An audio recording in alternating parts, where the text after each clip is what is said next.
Welcome to the Insurance Leaders Lab podcast, designed for insurance professionals and leaders seeking inspiration, bold ideas, and actionable strategies. Our guests are remarkable individuals from various insurance industry sectors, and our host, Nina Shepard, has been an insurance leader for over 3 decades. Together, we explore what it truly means to be a bold and impactful leader and find personal fulfillment in the ever-evolving insurance world. New episodes are released bi-weekly on Thursdays. Be sure to follow the podcast on your platform of choice to receive alerts when new episodes drop. Bold leaders, frank dialogue, actionable strategies. Welcome to the Insurance Leaders Lab.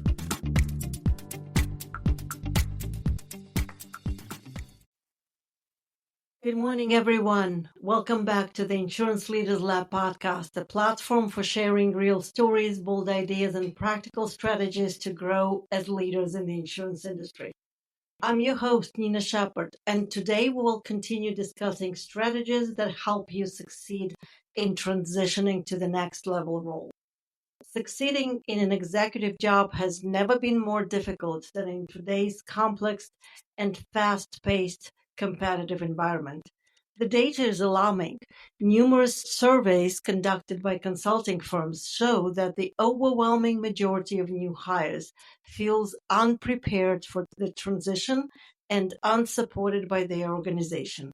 According to the Corporate Executive Board, 50 to 70% of executives fail within 18 months of taking on a role, regardless of whether they were an external hire or promoted from within. How prepared are you?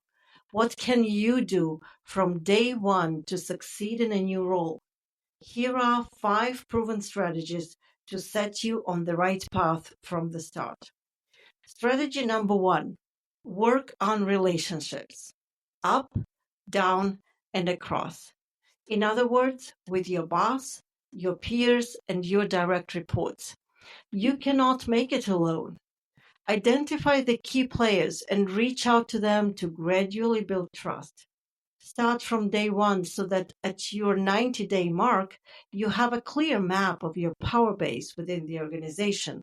Have at least one meaningful conversation with everyone and understand their starting position regarding supporting your future initiatives. Once you've done the initial research, you can map it out with the Power Base Structure tool, which I'm happy to provide if you email me at nina@ninashepard.com. Strategy number 2. Clarify how success is defined for the role from the perspective of your manager, the board, and the organization you're hired to work for. Then check how those expectations align with yours. You've probably discussed it already during your hiring process. However, hiring and work are like dating and marriage, so it's crucial to revisit the expectations early on. Strategy number 3. Take time to review the situation, listen, and learn. Avoid jumping in with suggestions based on your assumptions and previous experience. Avoid hurting feelings unknowingly, as it might keep valuable contributors away from you for several months.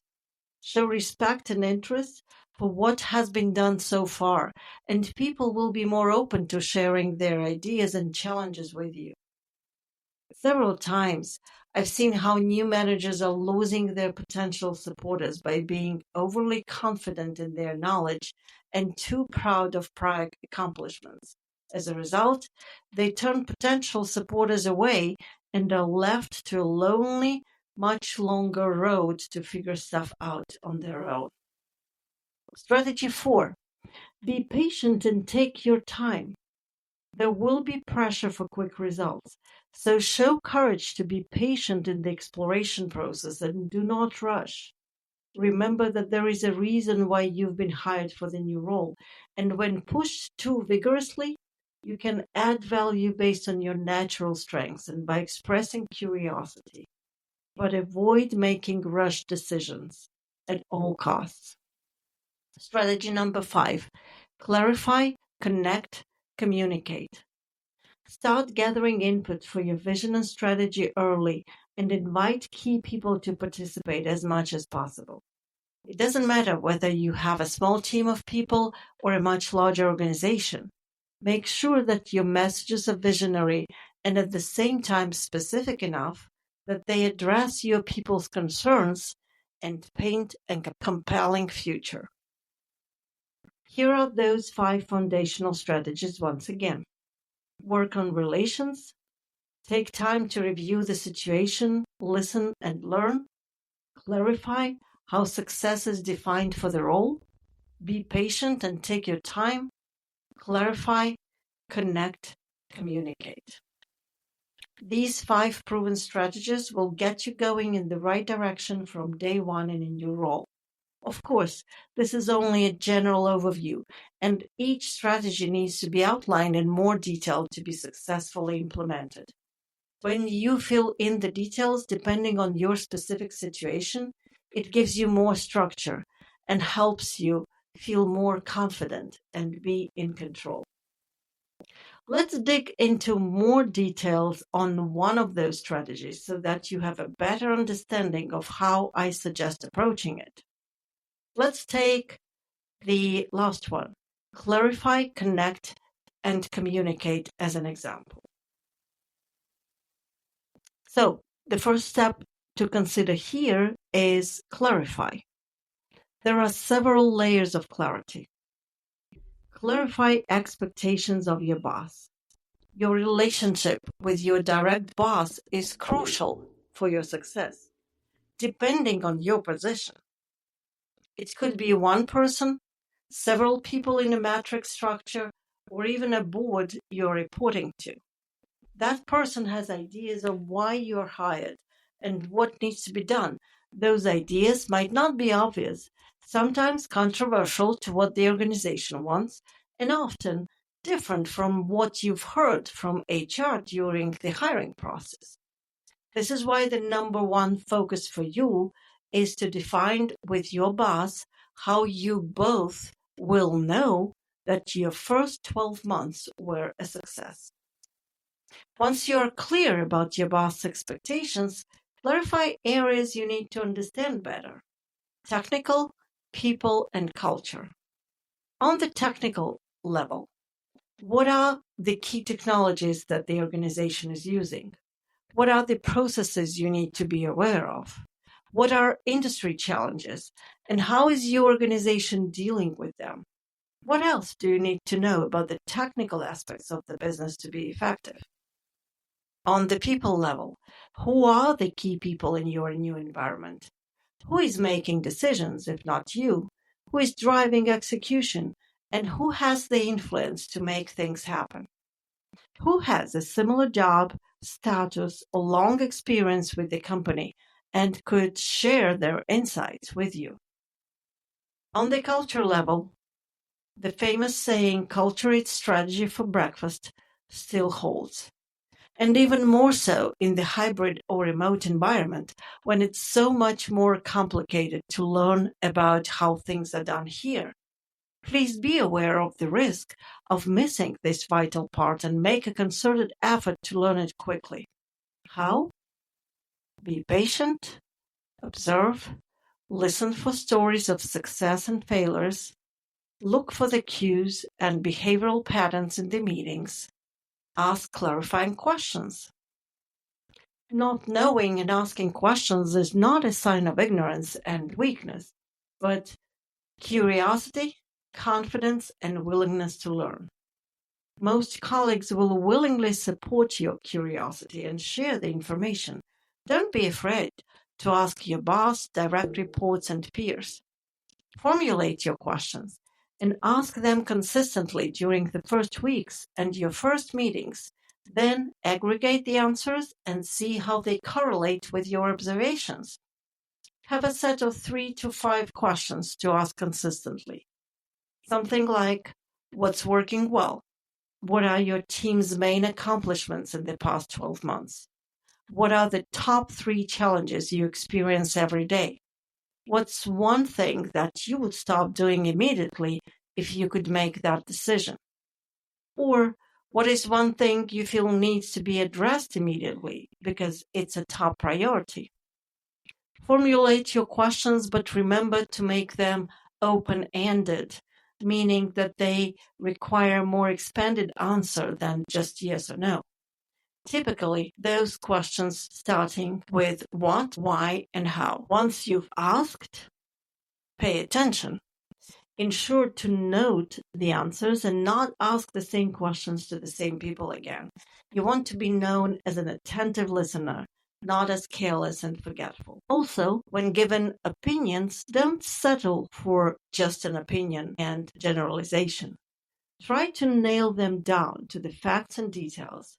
Like, what exactly do you mean when saying the system is inefficient? Once you've clarified what's expected from you and areas you need to learn, it's time to move to step 2. Connect. Connect for achieving success in a new role. I used to believe we didn't need to be friends to work well together. What's required is respect for each other and doing our work well. That was a reflection of my working experience in the 90s. I remember my first boss, whom I met at the beginning of my insurance career. He had extensive managerial experience and was a wise man. He didn't know much about insurance. However, he surrounded himself with bright minds he trusted and encouraged us to learn quickly. We were 2 generations apart, and he kept it strictly professional. Our relationship was respectful, but I never had a personal conversation with him. We hardly knew each other outside of work, and we were not friends. That's why I left and established my own company when the opportunity came. There was no connection. Interestingly, he served as my role model of a good boss for a while, shaping my leadership style for many years to come.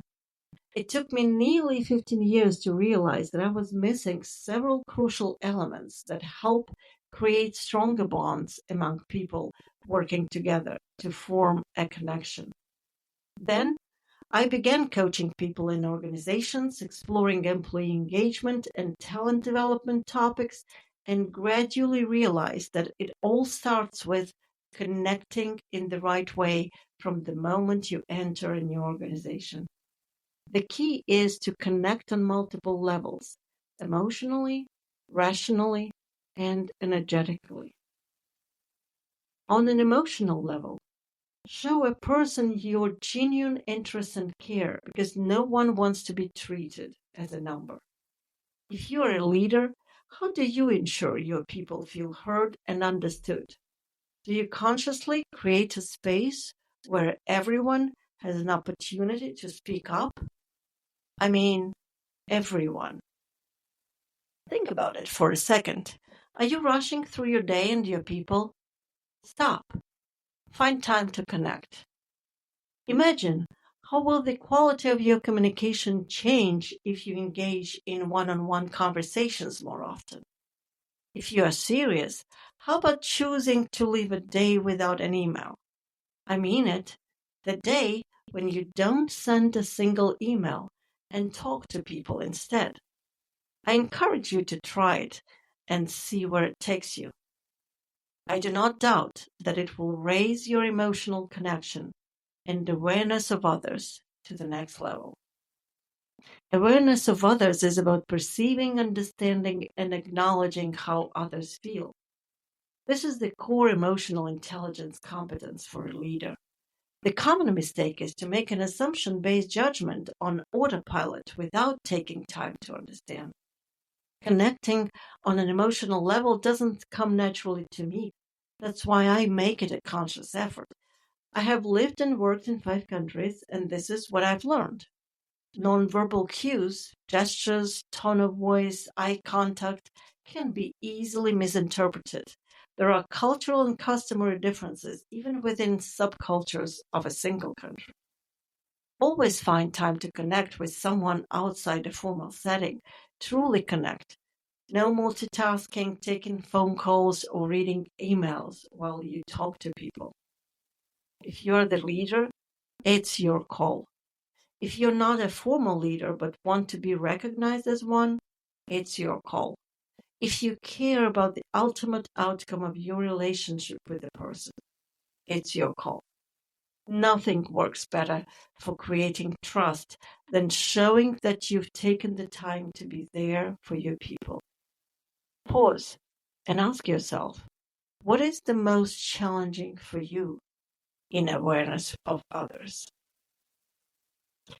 Back to connecting on multiple levels. The second level of connection is connecting rationally. This is about providing informational support and growth opportunities and showing that you care about person's development. With time, this creates professional trust and strong professional relationships for life. This is how you build a professional network with like-minded people. The third level of connection is connecting energetically. Ensure you bring positive energy to your interactions with others, inspiring and broadening their perspectives. This may be challenging if you're not naturally a high-energy person. There are many resources available that teach you how to be more energetic, and it's important to identify your personal sources of positive energy so you can consistently uplift your team. It also helps to eliminate the judgmental and deficiency focus. Instead, approach each interaction with an open question. What is the unique brilliance of that person? And how do they bring value to our organization? Finally, approach each conversation from the us versus me or they perspective. Change your thinking paradigm. Integrate and genuinely believe in us. That's when it will reflect in how you connect with people, and you'll gradually build the trust and respect that are fundamental for leadership success.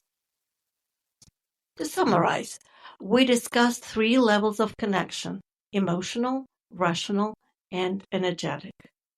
So, step 1, clarify. Step 2, connect.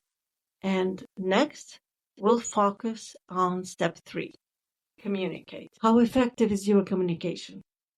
One of the common misconceptions about communication is that it's a one-way stream, suggesting that to get your message across, you need to repeat it over and over again, as if they'll understand it and buy into it if you're consistent and determined.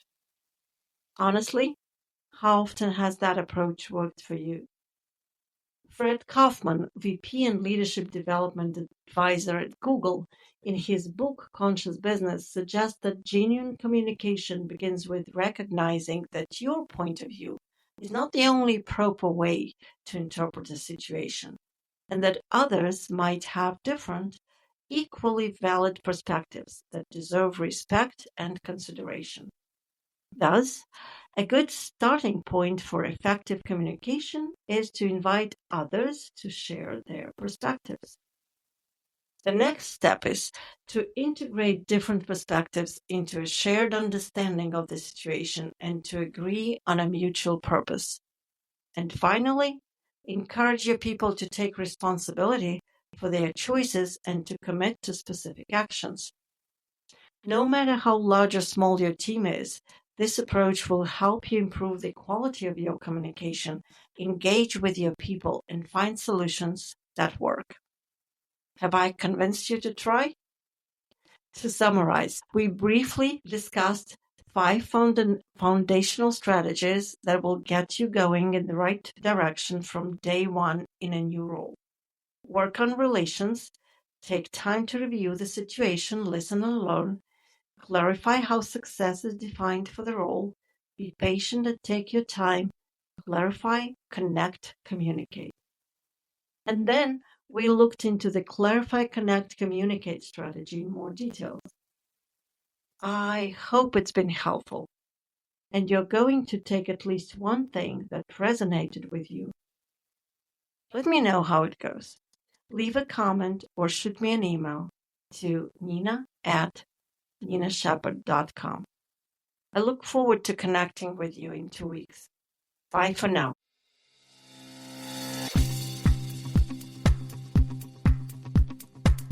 Thank you for listening to this episode of the Insurance Leaders Lab podcast. If you like what you've heard, please like it and leave a review on your preferred podcast platform. If there is anyone else in your circle who can benefit from listening, please share this link with them. Remember, this is a podcast for you, and your opinion matters to me, so if there is any topic you'd like to bring up, please send me a note to nina@ninashepherd.com. I'll see you back in 2 weeks on Thursday morning. Bye for now.